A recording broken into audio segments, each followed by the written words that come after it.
On Thursday 17th of June 1982, Police Constable David Haigh left Harrogate Police Station in North Yorkshire at around 7:30 a.m. He was en route to deliver a court summons to a poacher, travelling through Norwood Edge in Knaresborough Forest, about 30 minutes from Leeds. As he passed the Warren Point beauty spot, he noticed a green Citroën GSX2 in the car park. It was unusual for sightseers to be there so early on a weekday, so Haigh pulled over to check on the driver. Inside the car, a scruffy man with curly dark hair and a tan complexion was asleep in the driver's seat, wearing an olive green military-style jacket. Haigh knocked on the window, startling him awake. Suspicious that he was up to no good, the constable asked for his name and date of birth, noting them on his clipboard. He turned back towards his patrol car to radio in the details, not hearing the man get out of the car behind him. A single shot from a .22 caliber Beretta pistol echoed through the woodland. PC Haigh fell to the ground, and the gunman got back into his Citroën and drove away. Hello and welcome to Prash's Murder Map.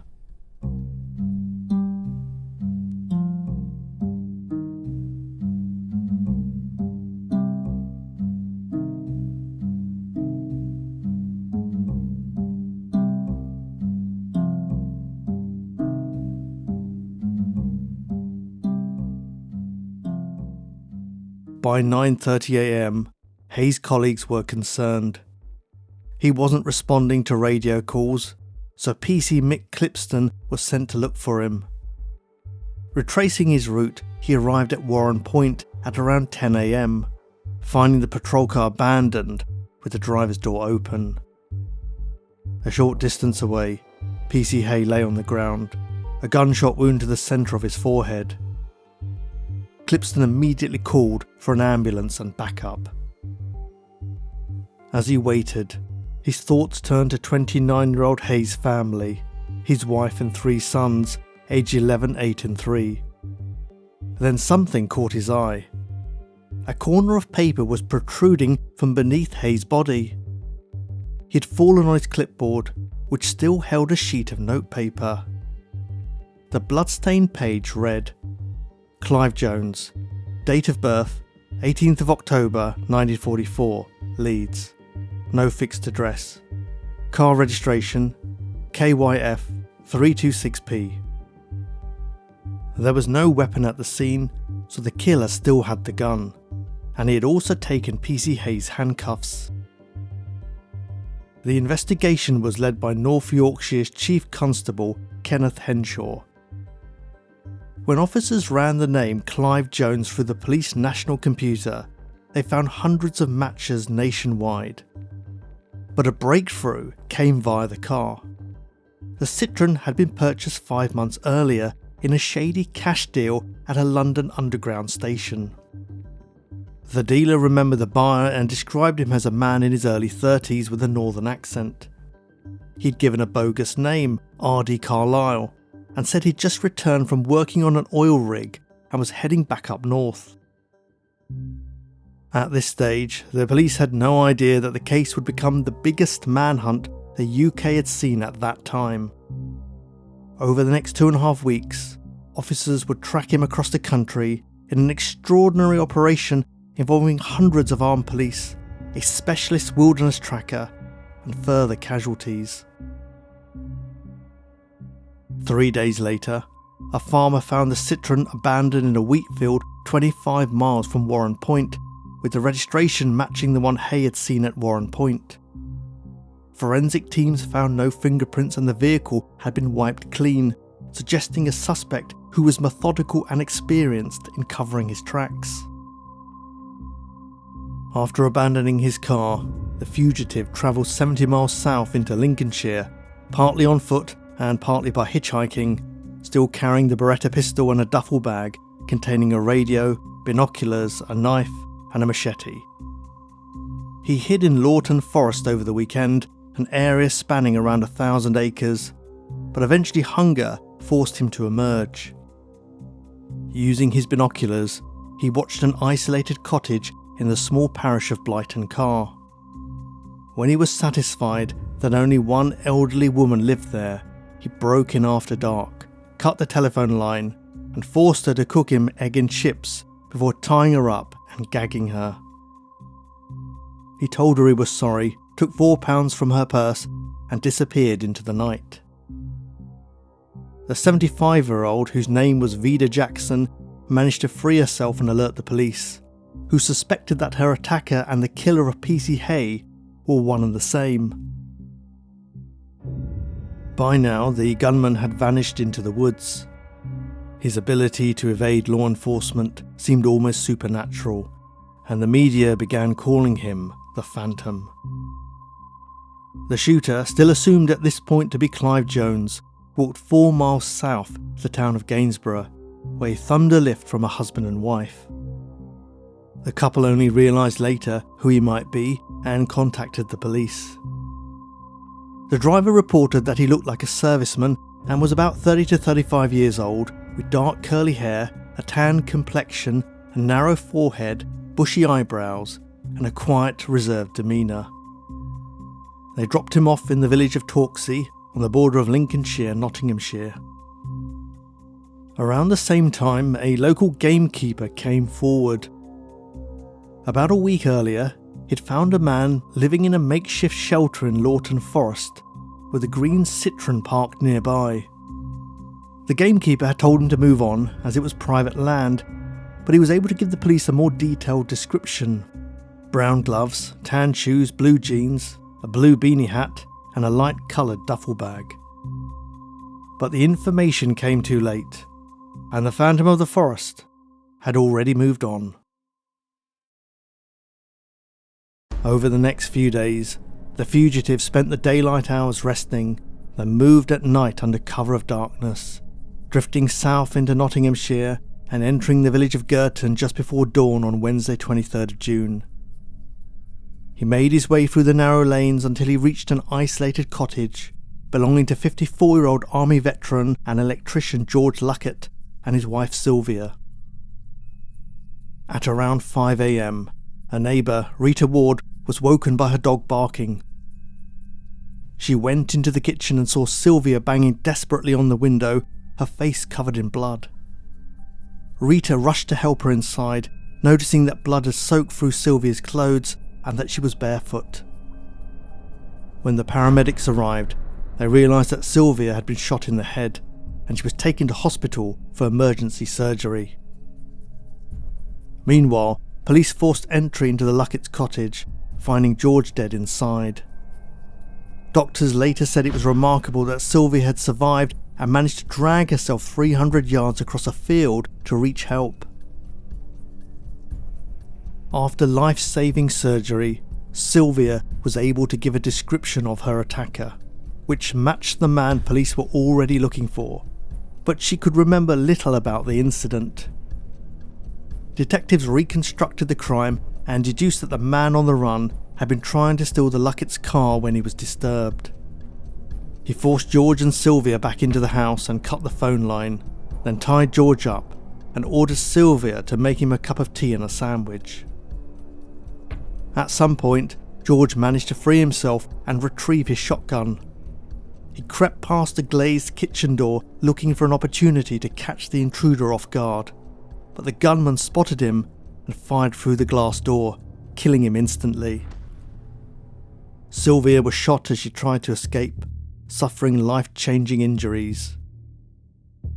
The Phantom took no money from their home, but drove away in their brown Rover SD1, registration VAU 875S. Ballistics confirmed that the bullets used in the attack on the Lucketts matched the one that killed PC Haigh, and the investigation widened into a cross-country operation with forces from Lincolnshire, Nottinghamshire and North Yorkshire working together. Search teams swept through Torksey, going house to house, but the fugitive was already on the move again, heading back towards North Yorkshire. His destination was Dalby Forest, a densely wooded area covering more than 25 square miles, with a network of tracks and paths winding through the hills and dales.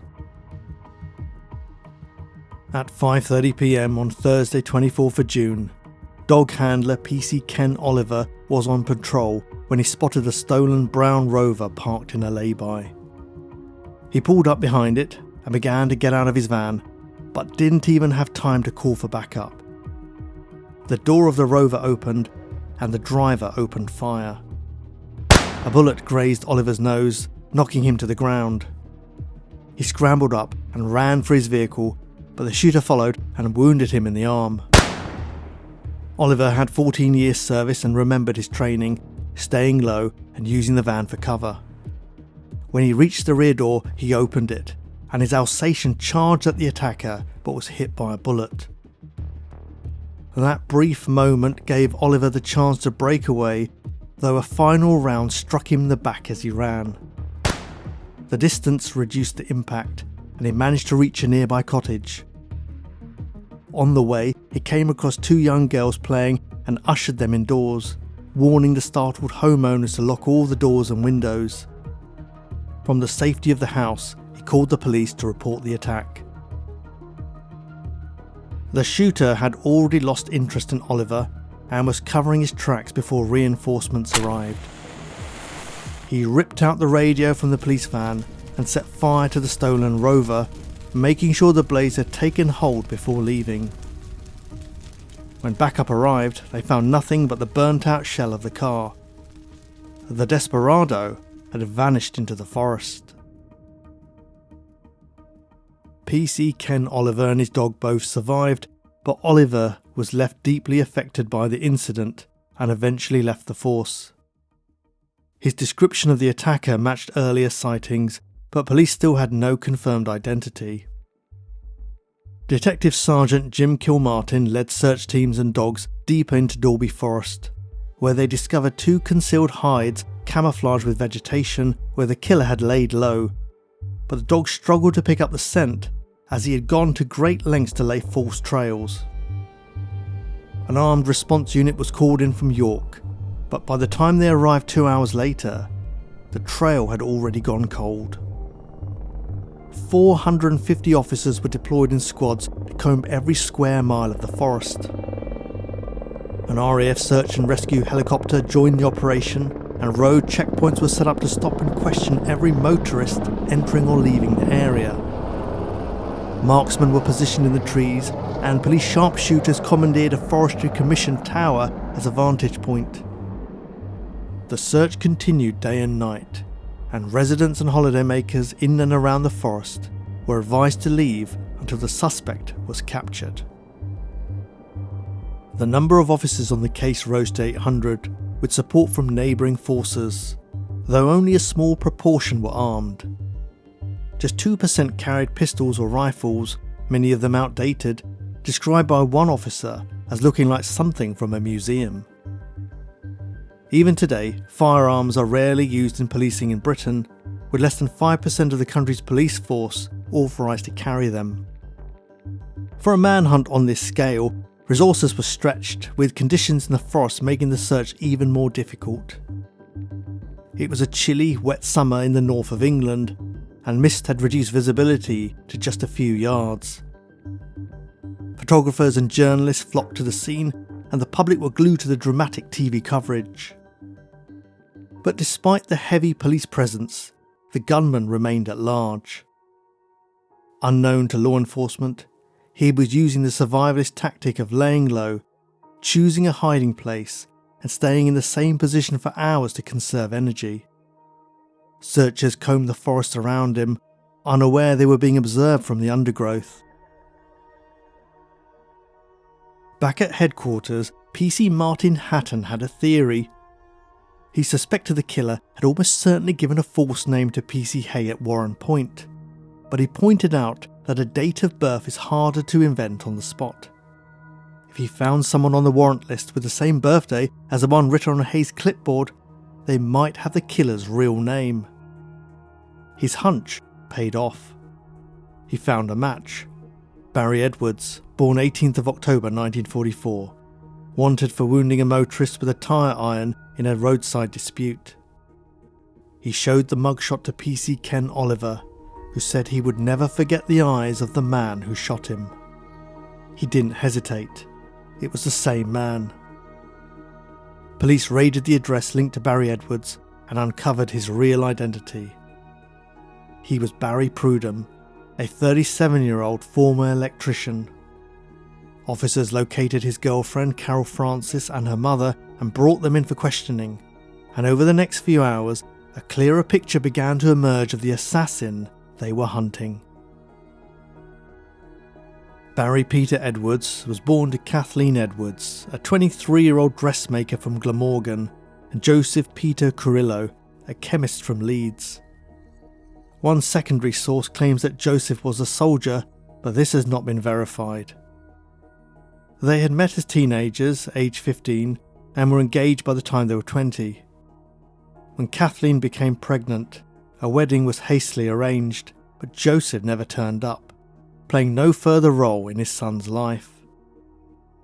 A family friend later said that Kathleen did her best to raise Barry under difficult circumstances, and a few years later she married a Yorkshireman named Alec Prudom, and Barry took his stepfather's name. In 1950, Kathleen and Alec had a son, Derek, who was Barry's stepbrother. Barry attended Meanwood Secondary School in Leeds. As a teenager, he came to the attention of the police for housebreaking and theft, but avoided jail time due to his age. He left school at 16 with a mediocre record and became an apprentice electrician. In 1965, aged 21, he married Gillian Wilson, and they had a daughter the following year, followed by a son in 1970. Barry had a strong interest in the military and enlisted as an SAS reservist, completing a 6-week training course which included firearms and survival skills. He was bitterly disappointed when he was rejected for further service due to his dislike of authority. Barry saved enough money from his job to buy a small grocer's shop, setting Gillian up in business. They lived in a flat above the shop, and everyone who knew Barry described him as quiet, sensitive and caring. There were no obvious signs of violence, substance misuse or instability. He was even granted security clearance to work as an electrician at military sites across the UK. One of these jobs involved helping to build an American communications base just outside Harrogate, just 200 yards from the spot where PC David Haigh would later be killed. In 1973, Barry's mother Kathleen Prudom, then 52, came to visit him and his wife in their home above the grocer's shop. It was getting dark by the end of the visit, so Barry offered to drive her home, but Kathleen insisted on walking. On the way home, she was mugged. She wasn't physically harmed, but Barry took the news hard. A friend later recalled, "He always felt very guilty about this, saying that if he had been firm and taken her home, it would not have happened. He would not listen to arguments that it was not his fault." Not long afterwards, Kathleen told her family she was going away for a week to stay at a hotel in Folkestone on the Kent coast, paying for her room in advance. 5 days later, her body was found washed ashore, and her death was ruled a suicide. Barry wept openly at the inquest, and those close to him said he struggled with grief for a long time afterwards. In the years that followed, Barry worked as a contract electrician at a Saudi Arabian oil field, a generous salary allowing him to invest more money in Gillian's grocery business.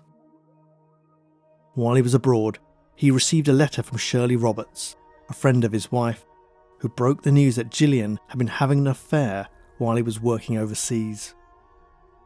When he returned to England in 1976, his marriage was over. His aunt Gwyneth later recalled finding him in tears. When she asked what was wrong, he replied, "What can I do? I still love her." Barry later began a relationship with 17-year-old Carol Francis. She was 16 years younger than him and lived with her mother, Enid, in Leeds. Despite the age difference, Enid thought highly of her daughter's boyfriend and described Barry as mild-mannered, polite and never boastful. Carol's brother also approved of the introverted Prudom, even though he didn't reveal much about his past. Together, Barry and Carol led a nomadic lifestyle, drifting from town to town in an orange and white VW camper van, taking casual jobs here and there. At one point they travelled to Canada and later to Colorado Springs in the United States, where they camped close to an air defence facility. It was during this trip that Barry bought a .22 caliber Beretta pistol, which he later managed to smuggle back into Britain without Carol's knowledge and without it being detected by customs. In May 1982, Barry got into an argument with another driver, which culminated in him striking the man with a tyre iron. He was due to appear at Leeds Crown Court to face an assault charge, but failed to attend, and a warrant was issued for his arrest. He didn't tell Carol, instead saying he'd been offered another job in Saudi Arabia, so she returned to Leeds to stay with her mother. But rather than boarding a plane for the Middle East, Barry went on the run. Now the police knew who they were looking for. Their sole focus was to find Prudom and bring him in, but he continued to evade them in the low visibility and swirling mists of Dalby Forest. He trudged 6 miles south on foot, and on Monday 28th of June, suffering badly from blisters, he hobbled into Old Malton, a Yorkshire village surrounded by farms and woodland. People who spotted him from a distance thought he was older than he was, due to his dishevelled, unshaven appearance. He wore a blue hat pulled low over his eyes and carried a duffel bag with a radio aerial sticking out. He entered a local newsagent without attracting attention and bought some sweets. Then at around 2 p.m, he went into the village post office, which also served as a small grocery shop.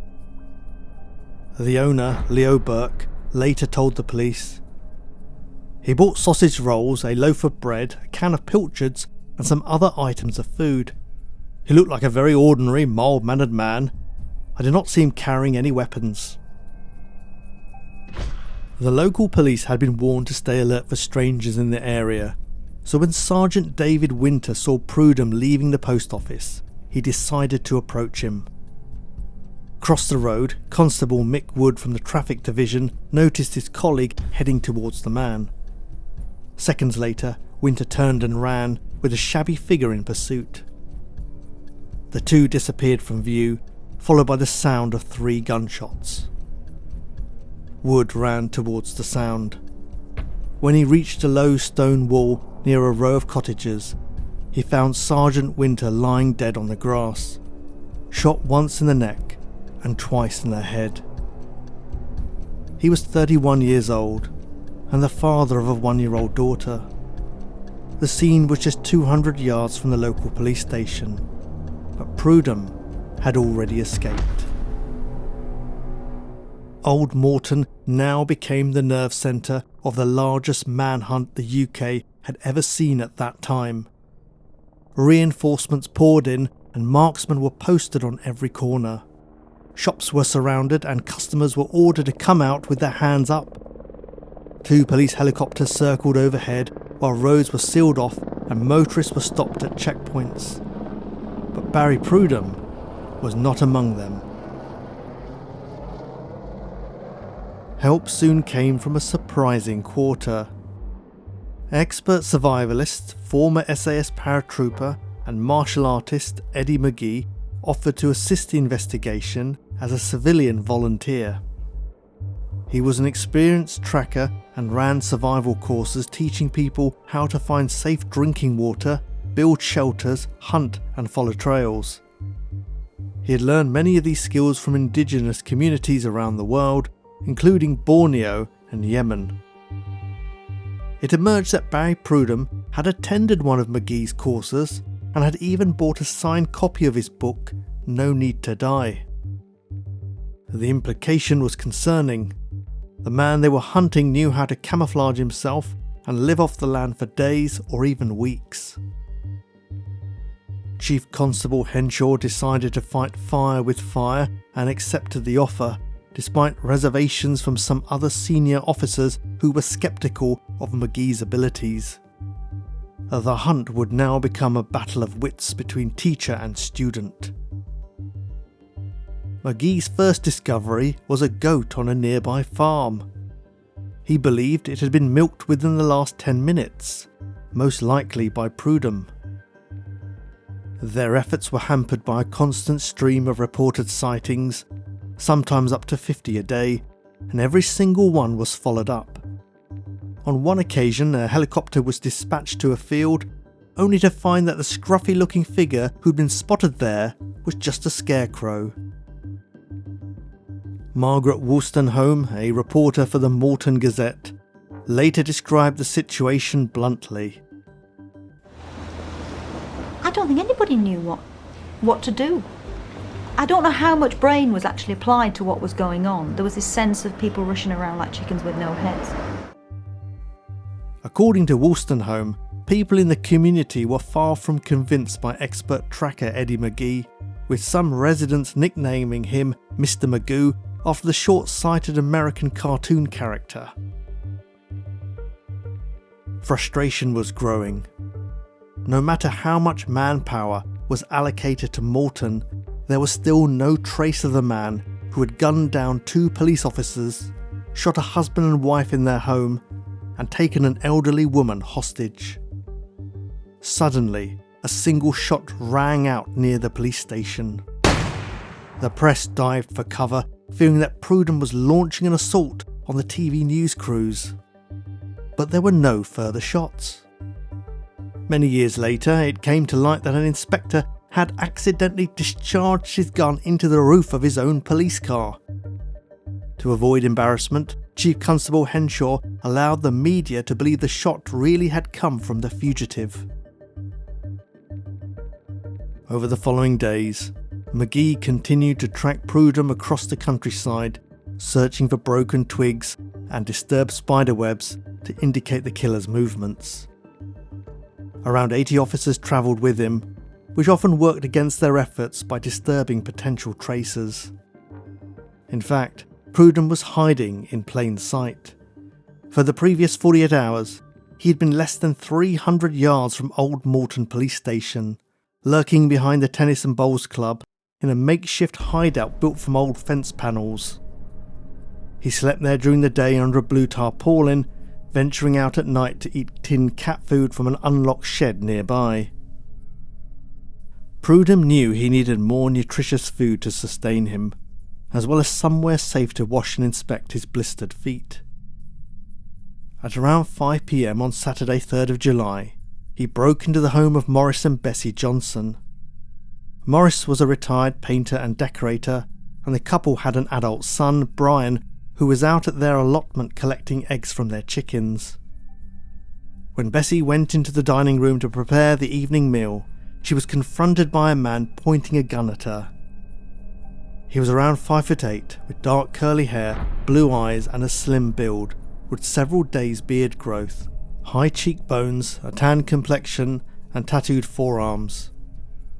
Even with the village on high alert for an armed fugitive, Bessie's first reaction was not fear but confusion, assuming it was some kind of prank. He asked her, "Do you know who I am?" "No, I don't," Bessie replied. She was genuinely surprised to discover that this was Barry Prudom, the man who had been evading North Yorkshire police for weeks. She later said he looked nothing like his circulated mugshot, and that his eyes were warm and kind. The intruder bound Bessie and Morris's hands and feet, then waited for their son to return. Brian arrived home at 6:30 p.m. and was about to put the eggs down in the kitchen when he came face to face with the barrel of Prudom's gun. His instinct was to run towards the living room, calling out for his parents. "You did the right thing," Prudom told him. "If you'd run the other way, towards the door, you'd have a bullet in your head." The Johnsons had the impression that despite his words, Prudom seemed relieved that he had not been forced to shoot. Brian was tied up next to his parents, while Prudom watched the latest news bulletins on TV about the search. "Eddie McGee can't track me," he told the family, "but I can track him." Morris urged Barry to give himself up, but Prudom warned him, If you ring the police, they'll come in here and shoot us all."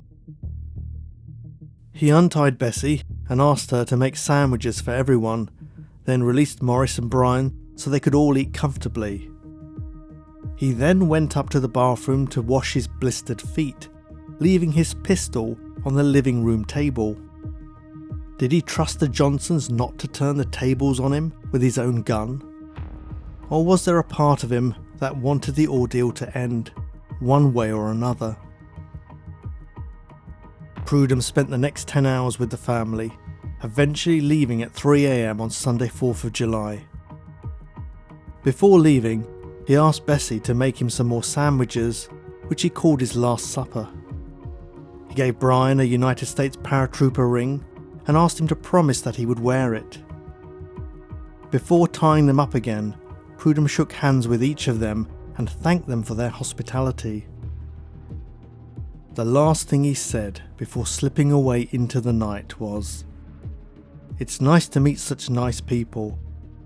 I didn't realise such people existed." The Johnsons managed to free themselves after 2 hours and went straight to Old Malton police station. Police officers and dogs fanned out across the village, while choppers continued the search overhead. Eddie McGee, accompanied by Detective Sergeant Jim Kilmartin and 2 armed officers, picked up the trail from the Johnsons' house. Snapped branches and a footprint in the soil led them to a derelict wooden fence propped against a 7-foot-high wall behind the Tennis and Bowls Club. McGee moved closer and spotted a blue sheet protruding from the side of the makeshift shelter.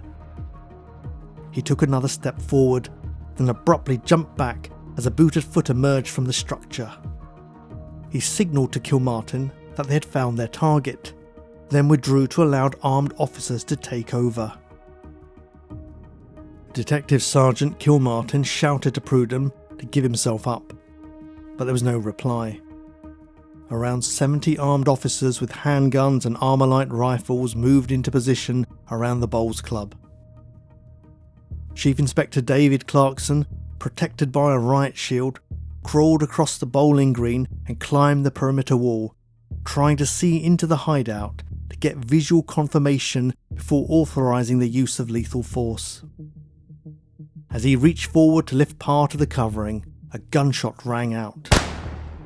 Clarkson fell backwards, believing he had been fired at. Once again, he warned Prudom to surrender, but neither his words nor a stun grenade had any effect. Clarkson gave the order, and a deafening hail of gunfire ensued.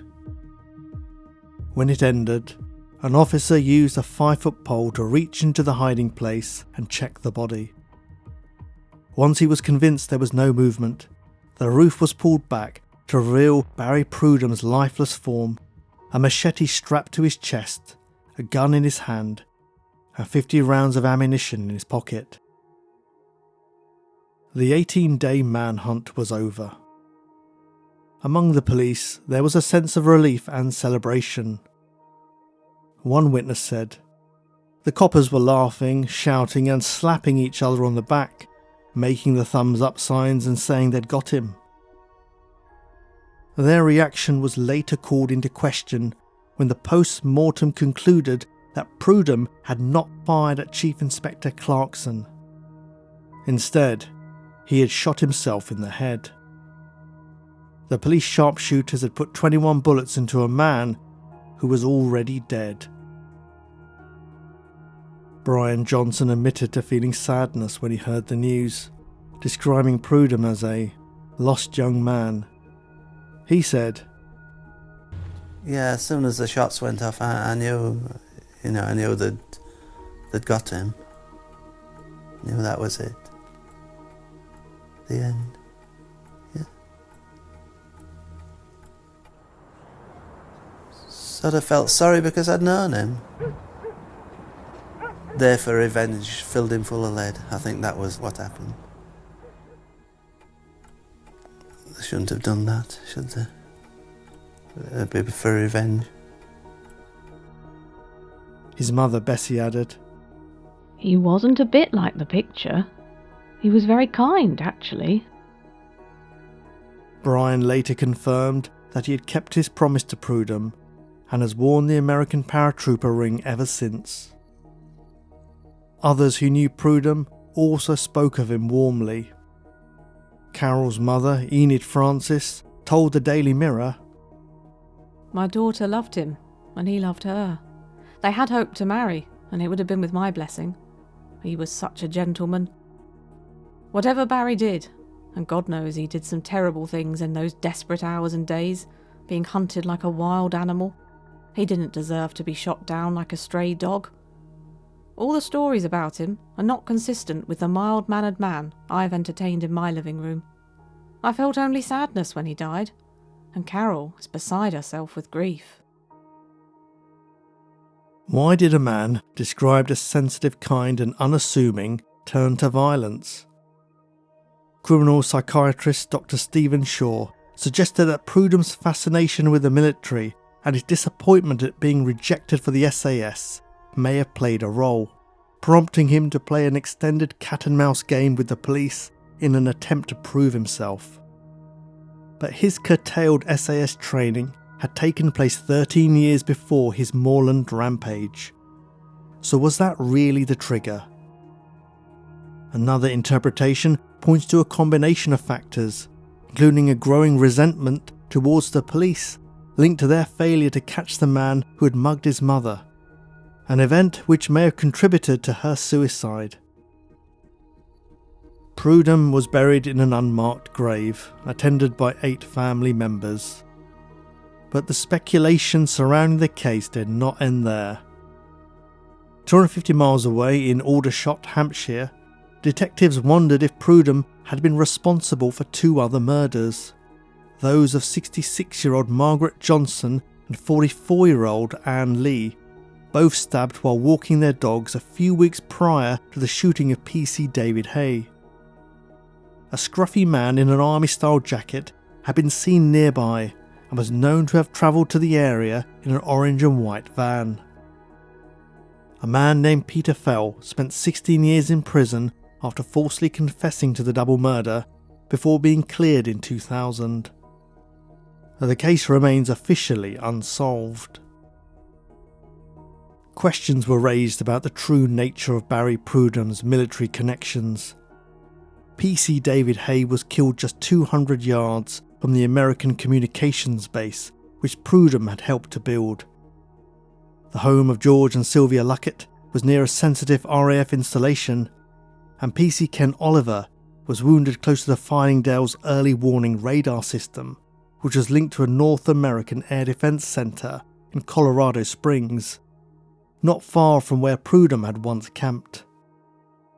Margaret Johnson, stabbed in Aldershot, was the wife of Major Johnson, a former commander at the Junior Parachute Company at Browning Barracks, Aldershot, and the crime scene was close to the town's military base. There were also reports that officers from the Royal Ulster Constabulary had been present during the siege at Old Malton, along with 2 unidentified men in a camouflage army helicopter. This fueled speculation that Prudom was, for some reason, considered a greater threat to national security. Or was he simply a man obsessed with survivalism who made bad choices after the pressure of personal tragedies? As BBC journalist Robert Hall put it, "There's a feeling of sadness for his victims, but there's also regret that you never heard his story. What had happened in this man's life to make him do these dreadful things? We felt cheated." As the coverage of the case focused on the unprecedented scale of the police operation and the sensational involvement of tracker Eddie McGee, Prudom's life and his possible motivations have largely been overlooked. Whatever the explanation, it ended on 4th of July 1982, and the answers died with him. You've been listening to Prash's Murder Map. If you enjoyed this case, please leave me a thumbs up, rating or comment. A big thank you to my recent Patreon subscribers who enjoy ad-free audio-only episodes, and to Richard and Raymond who both kindly left a review on Amazon for our book, Wartime London's Bonnie and Clyde. I really appreciate the support of all my podcast listeners and YouTube viewers, and I'll be back soon with another true crime episode.